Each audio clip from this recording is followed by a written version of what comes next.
Cadillac has been in a bit of a slump recently, but with the all-new XT6 that we see right here, they hope to bring it all back. So, can this car really achieve what Cadillac wants it to? Let's take a closer look.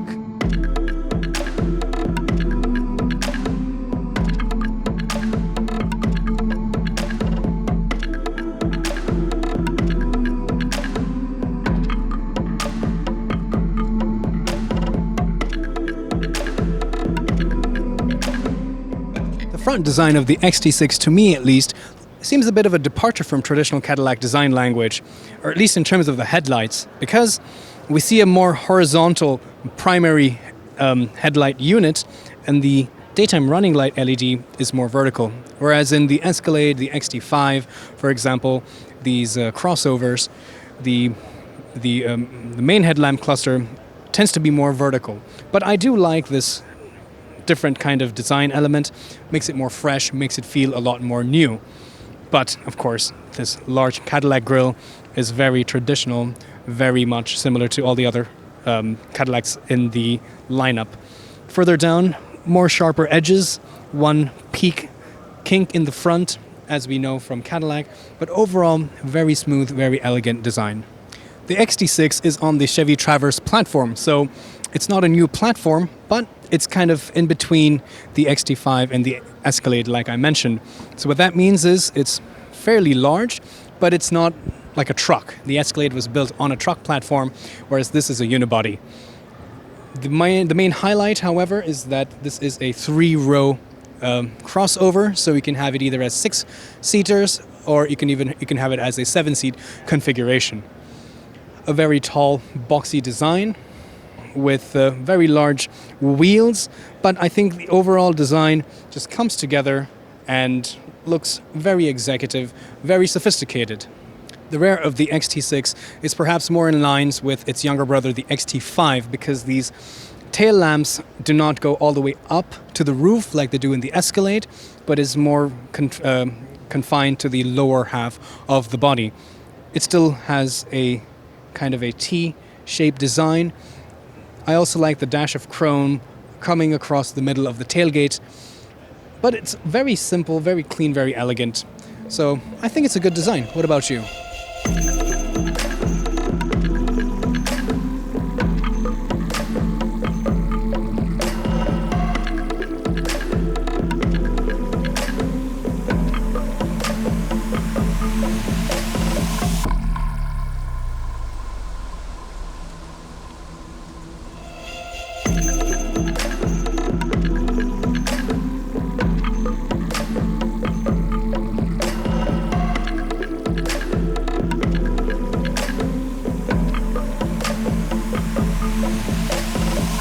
Let's take a look inside. There's even a little bit of a LED light on the door handle.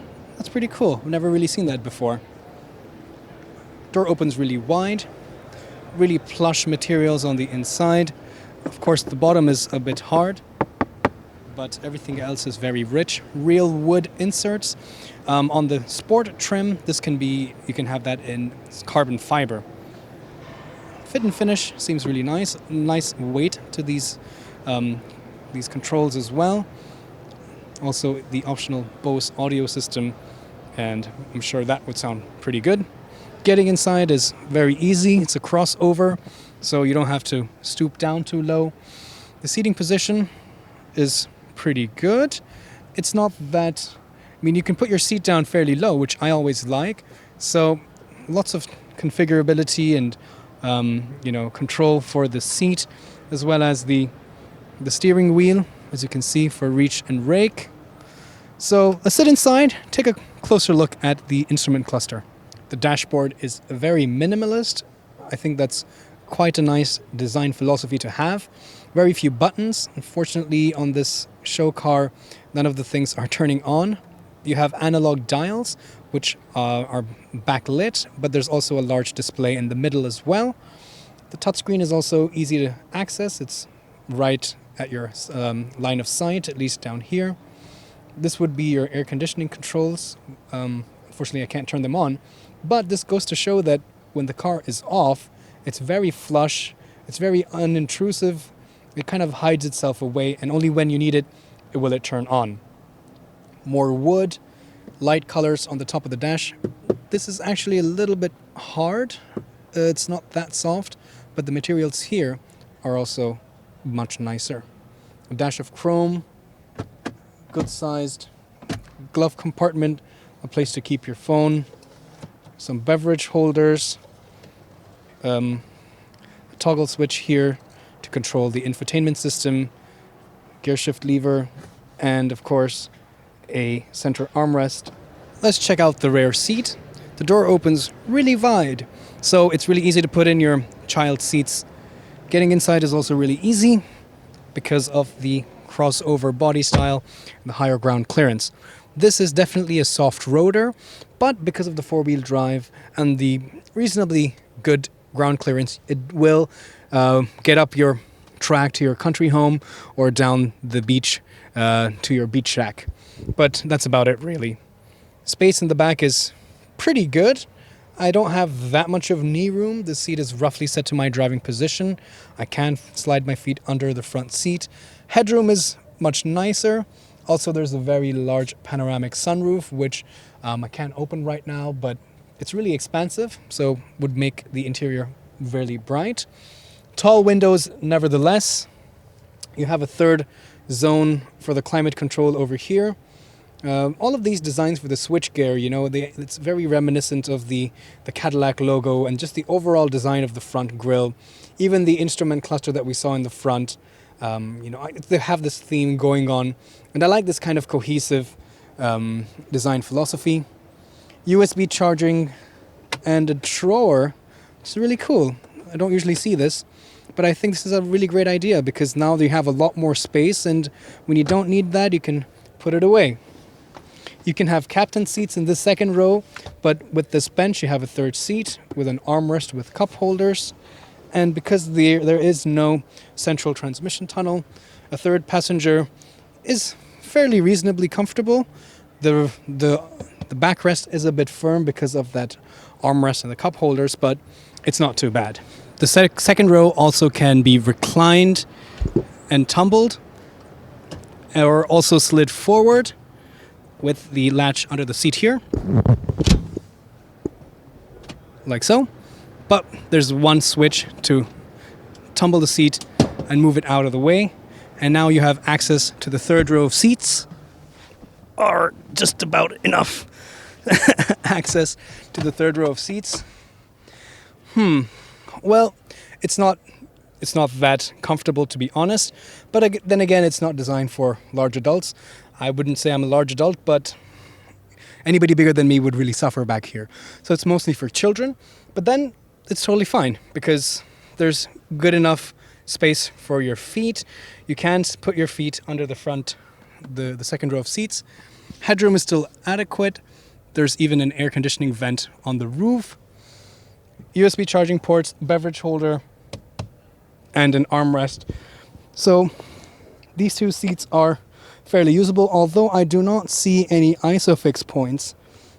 Strange. So perhaps this is not suitable for child seats. Let's open the tailgate.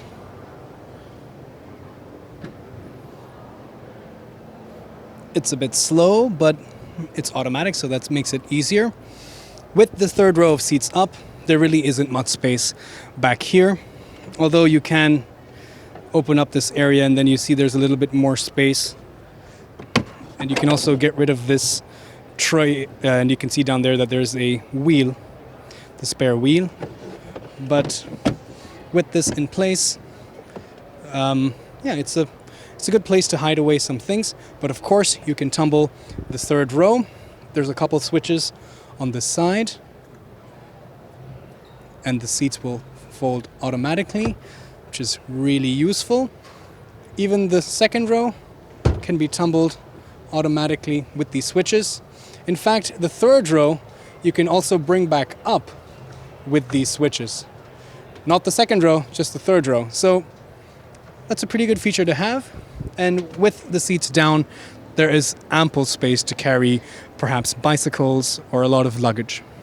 Under the hood of the XT6 is a 3.6 liter V6 engine. Very familiar. we've seen it before. This makes 310 horsepower and 271 pound-feet of torque. This also has cylinder deactivation, start-stop. This comes coupled with the 9-speed automatic transmission. It also has a on-demand all-wheel drive system with a torque vectoring rear differential and McPherson strut suspension on the front and a multi-link rear suspension. So it's actually quite capable on the road, it would seem, at least with this kind of hardware. I'm here with Jim Hunter, who's been kind enough to come and speak to me for a little while regarding the new XT6. He is the marketing executive for the XT6, so he's the guy to talk to, right? Thank you, AJ. Yes, I am. I live with this program since the inception, and we're proud to see it come to this point. This is the all-new Cadillac XT6, and it's Cadillac's mid-size luxury three-row crossover that we slot between the Escalade and the XT5. This vehicle comes in both a 6-passenger and 7-passenger version. What differentiates the two, the second row has captain chairs in the second row, and in the second row on the 7-passenger is obviously a bench. We're happy about this vehicle because it affords us to fill a void in our portfolio, okay? And the vehicle appeals to people who need a little bit more configurability or passenging and or cargo carrying capability, but not a person who requires, say, the cargo capability of, say, an Escalade. This is an efficient package. It's taut, and it's for that customer that's in an active life stage, if you will. And they don't look at it as a practical choice, but as a reward. To reward themselves for being the CEO of everything, if you will. So that's what this vehicle is all about. We offer it in 2 flavors. You're looking at the premium luxury right here, and that's for the customer who perhaps want a more refined look. Just look at the person perhaps who prefers to wear a tie and open collar, for example.